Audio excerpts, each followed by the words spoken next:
কোমল কোমল এই আস্তে আস্তে আস্তে আস্তে আস্তে দাঁড়া আমি খাইয়ে দিচ্ছি।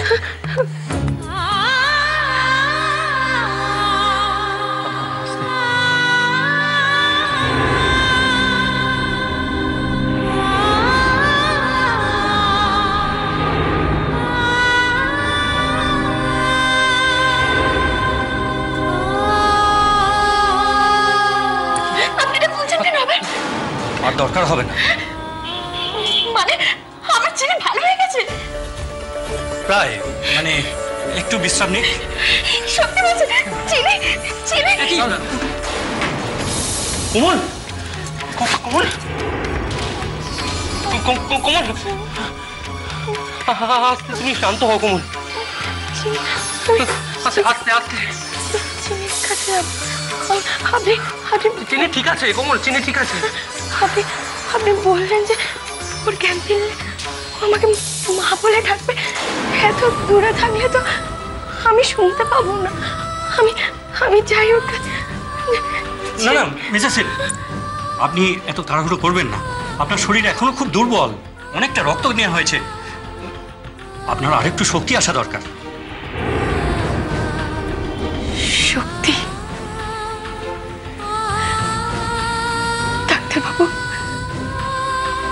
আমি তো সেই জন্যই আমার সন্তানের কাছে যেতে চাইছি। ওকে বুকে জড়িয়ে ধরলেই যে পৃথিবীর সমস্ত শক্তি আমার শরীরে চলে আসবে। ওরাই তো আমার শক্তি।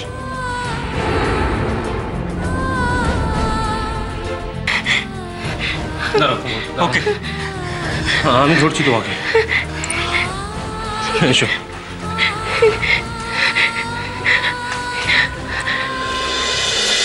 ওকে আনা হয়েছিল বাচ্চাদের খেয়াল রাখার জন্য। ঠিক খেয়াল রেখেছে এখন দেখো। চুপ কর, দয়া করে চুপ কর। মামা, ডক্টর। ও ডাক্তারবাবু, কি অবস্থা? আপনারা চিন্তা করবেন না, পেশেন্ট এখন স্টেবল। আচ্ছা, আমরা ওর সাথে দেখা করতে পারি? কিন্তু ও তো এখন ঘুমোচ্ছে। আপনারা সব বাড়ি যান।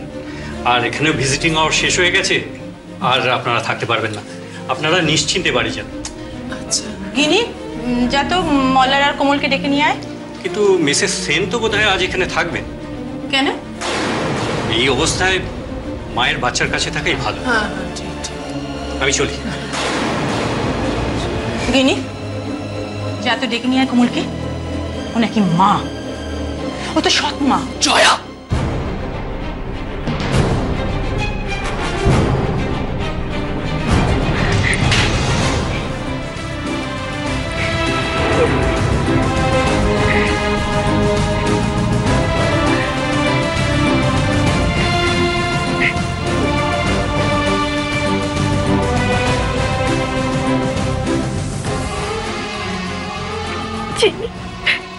চিনি তো জ্ঞান ফিরলে আমাকে মা বলে ডাক দিত। চিনি